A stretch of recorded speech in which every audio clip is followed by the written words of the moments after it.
What if one act of disobedience could cost you a kingdom? In the Bible, a man chosen and anointed by God lost everything, not because he was weak, but because he refused to fully obey. This is the powerful story of Saul and Samuel, and a lesson we can't afford to ignore. Before there was a king Saul, there was a young boy named Samuel. One quiet night, as he lay in the temple, he heard a voice call his name, Samuel, Samuel. Thinking it was Eli the priest, he ran to him, but it was not Eli. It was the Lord. Finally, Samuel answered, "Speak, Lord, for thy servant heareth." From that night on, Samuel became God's faithful prophet. The Lord was with him, and none of his words fell to the ground. God was guiding Israel through his servant, but the people were not satisfied. They wanted a king to be like the other nations. "Make us a king to judge us like all the nations." Samuel was grieved, but God said, "They haven't rejected thee, but they have rejected me." Even when his people rejected him, God remained patient. That is how good our God is. So God chose a man named Saul, tall, impressive, and strong.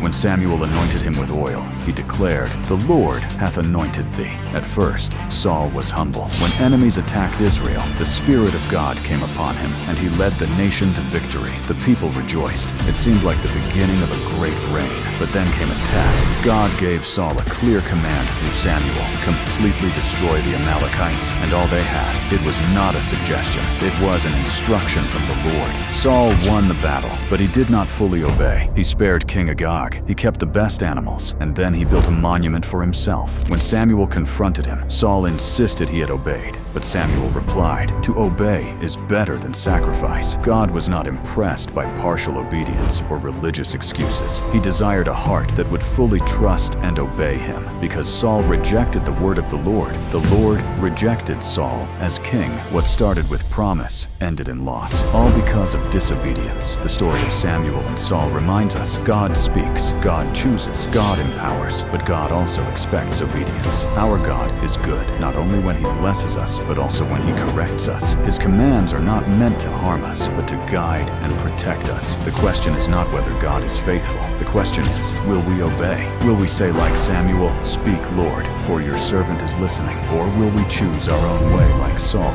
May we choose obedience. May we trust his voice, because our God is always good. Subscribe for more Bible truth.